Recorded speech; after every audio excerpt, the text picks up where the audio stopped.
And I guess before I let you go, man, I want to understand what what is SARS? What's a SARS? Yeah, SARS is like a special unit squad, like an anti-robbery squad that was created back home, on a part of the unit from the police for Okay. special robbery cases and special intelligence and all of that stuff.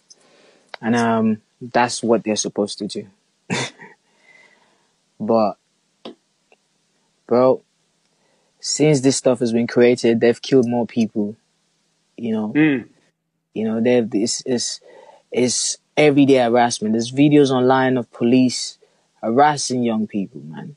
So it's just straight corruption, like ICE, like it's just and all of the gun gang task force and all of that shit. Exactly like that. Like it's just like every youth you see is not a criminal. Like I have people back home that work for, like I have young boys working for me every day. Imagine I'm in London, I'm in America, then my producers are calling me back home like, oh bro, I just been stopped by the police. They don't believe I work for you. Like, if not, they would have been arrested, harassed like every other person. Like, so like just me seeing all of that stuff it's just disheartening. Like in 2020, that shouldn't be our conversation, Right. We want the police to protect us. We want the police to protect the people. We have more pressing issues affecting Nigeria. There's no 24 hours electricity, bro, as I speak to you. People use generators. People that can't even afford generators. They got sleep in darkness, bro. There's no 24 hours electricity. There's bad roads. And the government is quiet about all of this, bro. So to me, it hurts. I have growing kids. I have a 9-year-old that's growing up. Like he's in Nigeria. I talk to him every day. I want change for him. I want change for my son. I want change for the next generation. Like so, it's just sad that we've been quiet about the situations for the longest.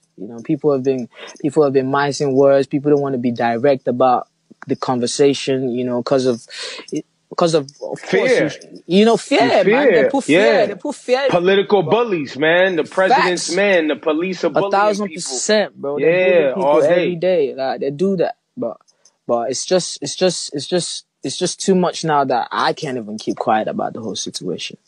That's why, every time when they do this political thing, like I always exempt myself when it's election period because I try not to influence people's votes. I don't want to, because I don't even trust this guy. I'm not gonna go and stay and say, yo, please come and vote for this guy to be president when I don't know if he's gonna change anything. I wouldn't do that. I always step aside, but now it's too sad. We can't step aside anymore.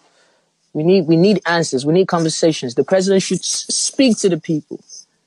Like, speak to the people. Like, just that sometimes communication helps.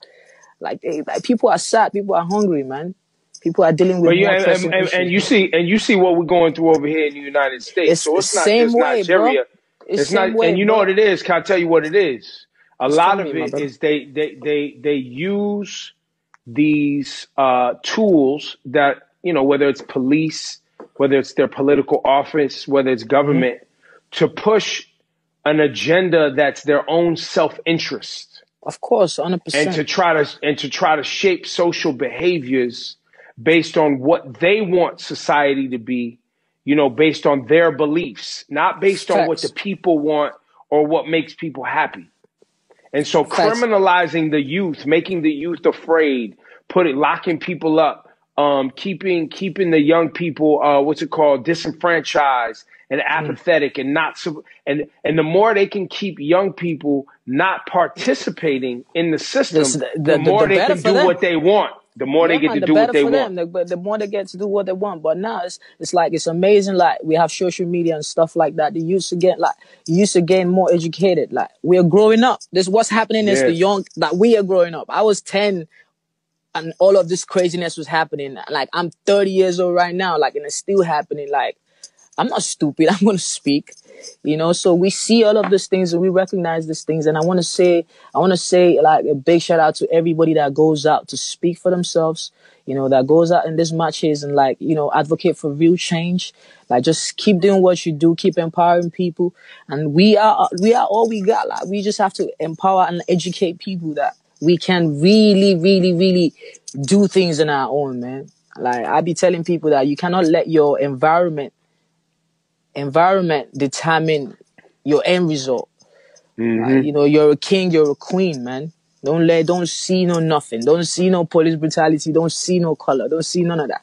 Like, we are all human beings, you know, and we're kings and queens. Have that in mind. Remember, I tell my kids that every day, man. You have to tell the next generation that, like, all of that needs to change. Yeah, I get emotional when I talk about this stuff, man. I love that. Like, I love that, brother. yeah, Go man, hard, B. I get emotional when I talk about this stuff, but like, you know, but it's amazing to see that people are beginning to speak up, and that's what I love. That's what I love. Watch this cruise. Do you know that the Human Rights Commission is actually charged with the responsibility of handling cases of human rights violation and ensuring prosecution of offenders? Now, this is the same Human Rights Commission that the federal government has asked to set up another panel to perform its functions. Okay. Do you also know that the Human Rights Commission has remained without a governing council since 2015? And by law, without this governing council, the Human Rights Commission cannot perform its functions. Is it that they don't know or they don't care about our human rights? Catch another cruise. Do you know that there's something called the Police Trust Fund? In this Police Trust Fund, 0.5% of the total money in the Federation account is meant to go into that trust fund.